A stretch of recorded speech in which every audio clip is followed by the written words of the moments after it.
It is not P or Q implies R. So false. Eh,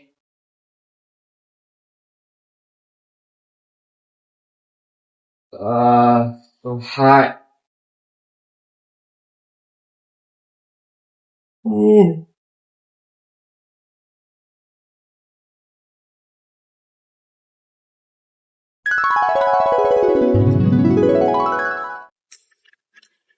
Perfect. I think I know the step for this question, which is implication. Can you help me? Oh, this is very easy. I still remember how my lecturer taught me. Well, why don't you come over here? I will teach you on the board. What? Pull it.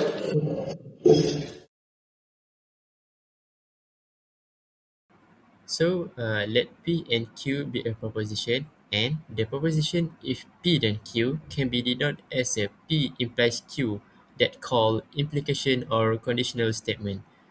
Now, from this statement, P is represented as a hypothesis or even we can call it premise. Other than that, Q is represent a conclusion or we can say consequent. So now we look at the example. If I am hungry, then I should eat. So, from the conclude that we can represent P as a I am hungry and Q will represent I should eat. So now we look at the truth table.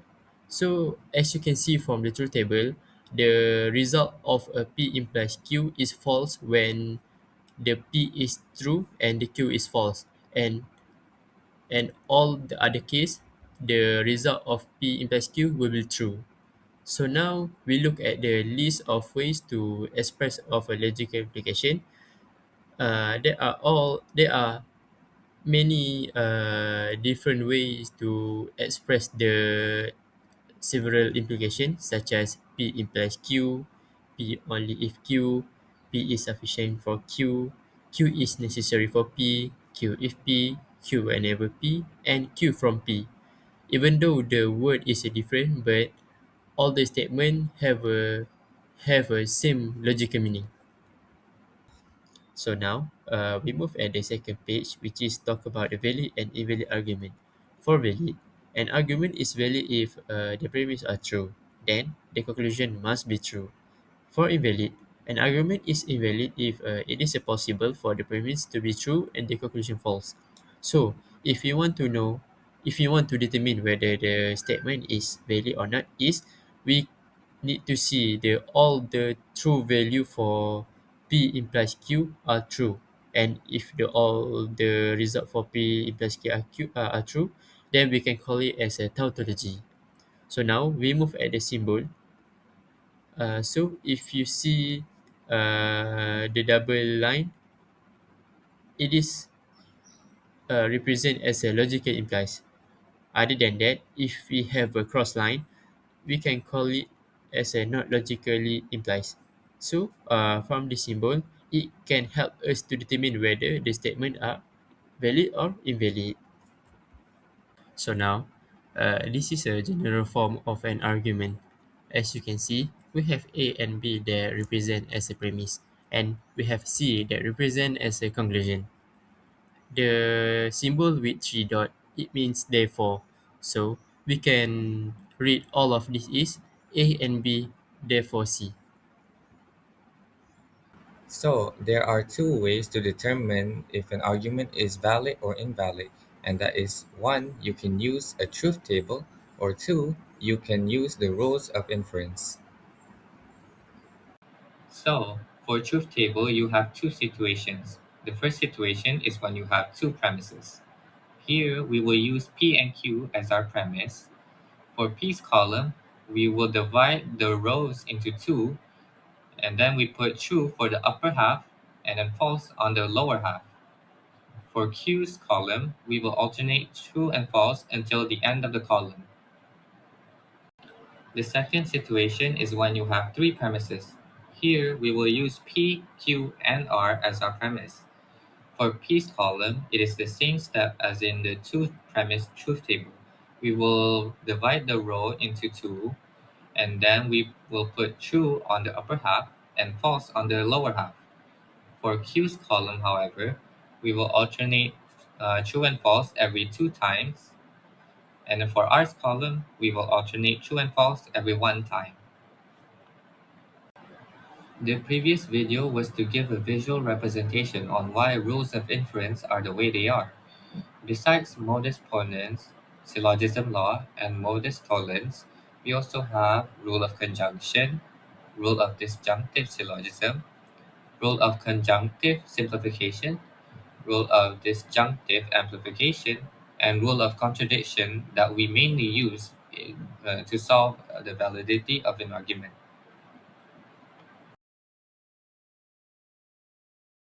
If I drank coffee, then I would be energized. I drank coffee, therefore I am energized.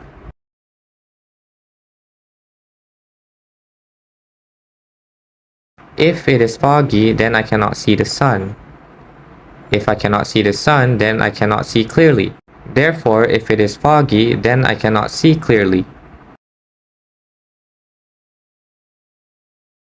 Let's say we are in a rocket ship and there is a red button that launches us into space. If we do not launch into space, then that means we did not press the red button. However, the red button was pressed. Therefore, the rocket was launched.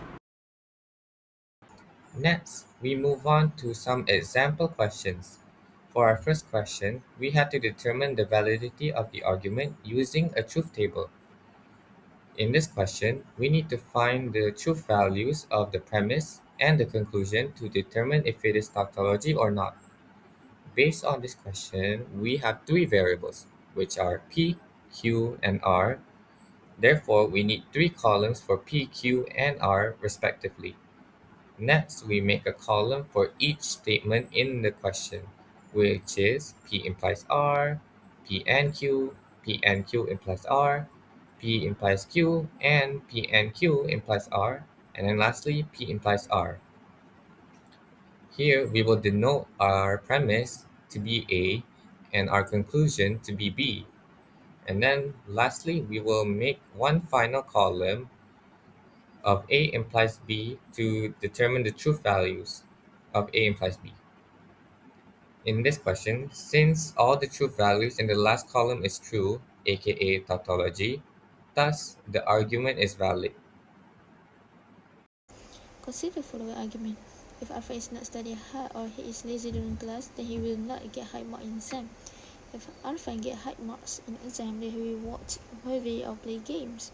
If Alpha is playing games, then he will sit on the bed. Alpha did not watch movie and did not sit on the bed. Therefore, Alpha is study hard. Okay. By using variable P, Q, R, S, T, and U to represent the 5 perimeter statement given in argument, okay, we will write the argument in symbolic form. And this is how we use the variable P, Q, R, S, T, U to represent the 5 perimeter statement given in argument.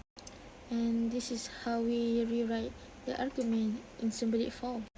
Okay, this is how we prove the validity of the argument using the rules of inference. First, we must copy paste all the argument, and then we use the suitable rules of inference to implies to the argument, and then we must state what argument that we want to use. For example, like this, for number 5, we use number 4 argument, and we use simplification. And then 6, we use argument 3 and 5, and we use modus tollens. And 7, we use 2 unconditional identifier. Number 8, we use 7 and associative law. And 9, we use 8 and 8 syllogism disjunctive. And to continue, number 10, we use 9 and conditional identifier. Number 11, we use 1 and 10, and we use syllogism. Number 12, we use number 4 and simplification. Number 13, we use 11 and 12 modus tollens. 14, we use 13 double negation and De Morgan. And lastly, 15, we use 14 and simplification again. So moving on to the next example, which is example 4. As you can see, we have this problem statement, which is P implies to S or P implies to R, and P and not Q implies to R. So for this question, it asks for the value of P, Q, R, and S if the implication is false. So first step is, we all know that the implication is false, so we need to divide all of this section. So after we separate the column from the previous slide, this is what it looks like right now. And as you know from the previous slide, we already said that this implication is false if P implies to Q, the Q is false and P is true. So as you can see here, it says that the implication is false. So, stas- so statistically, the R is equivalent to false. So next, we just need to find all of this value. So after we got the R is false, we can move on to the next implication, which is P implies to R. And as you can see, if the R is false, and the implication is automatically false. So here we got all of this, and the true value equals to P is true, Q is false, R is false, and S is true. So, in conclusion of this logical implication is a key concept in listening and problem solving, and it helps us to identify the relationship and the outcomes of the statement. Furthermore, we look at how arguments are structured with premises leading to conclusions, and how rules of inference guide us into reaching the logical outcomes. Last but not least, by using the truth table and recognizing tautologies, we can evaluate the validity of the arguments in a systematic way.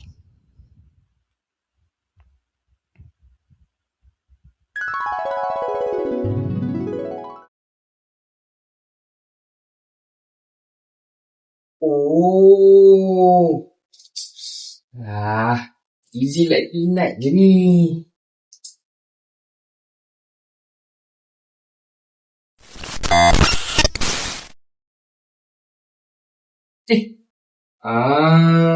Let me see tunggu tips kan. Okay, don't worry, I got you. So, for how to excel in this topic, logical implication, there are 3 simple tips. First, you need to understand how to use the rules of inference. Easy said, just memorize it how to use it. Second of all, you need to understand how the truth table works in this topic.